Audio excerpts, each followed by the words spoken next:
Starting to learn how to draw can feel like it's a lot, but it doesn't need to.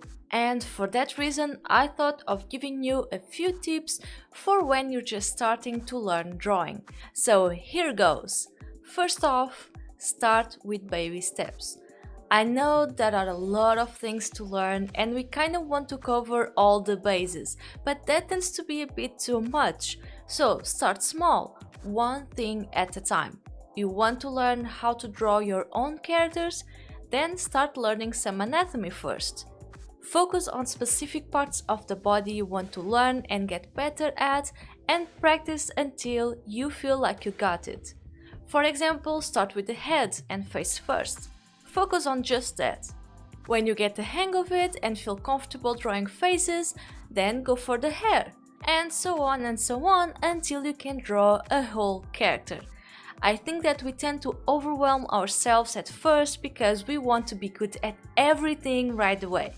But chances are that won't happen. So break everything into smaller, achievable steps and you'll see that your progress will be constant and steady.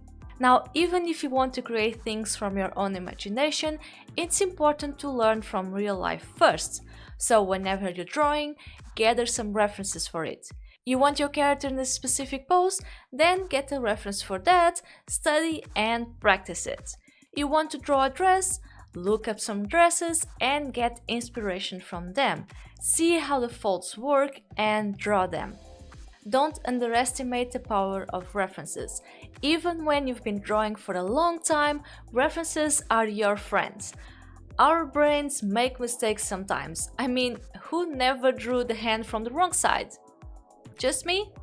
Oh, okay, fine.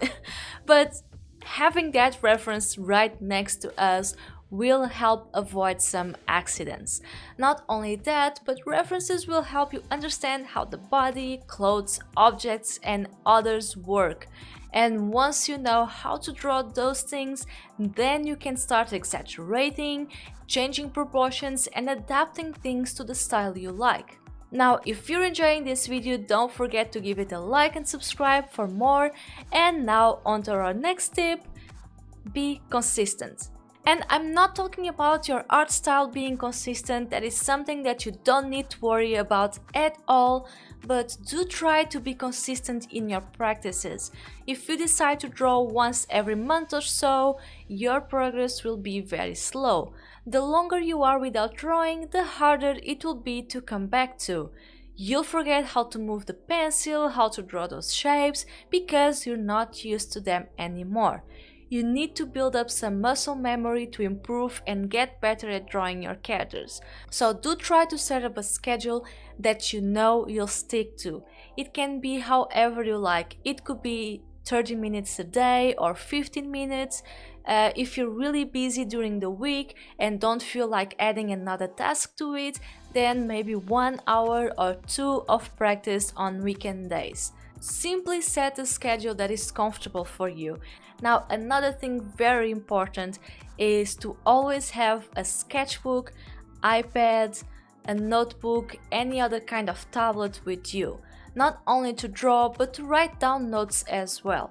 You never know when inspiration will hit you, so having something with you that you can use to doodle on is going to be very useful. This way you won't forget those ideas you have, and I always have a small sketchbook with me. A lot of times I don't even draw on it. I think I have more words than doodles or drawings, but it's where I'll take notes of new ideas for videos, projects, and illustrations.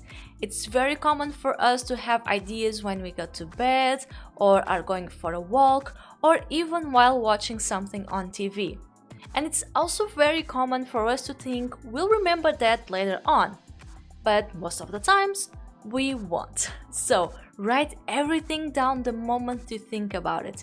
Even if it's silly, even if it's something very random, you'll have time to work on those ideas later on.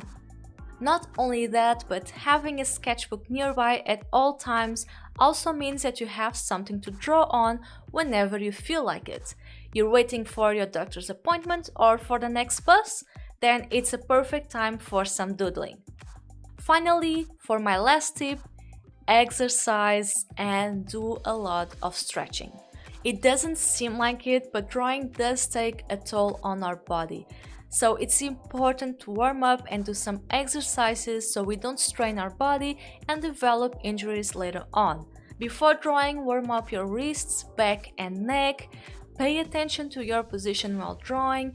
We tend to look like little shrimps when we're too focused on what we're working, so every hour or so, remember to stand up for a bit, walk around the house, do some more wrist exercises, and then go back to drawing with an adjusted position. This will really help you, especially on the long run. I do have a video where I talk about specific hand stretches, so check that out. I'll leave a link in the description. And this is it for this video. Like and subscribe to see more videos like this, and as always, keep on drawing.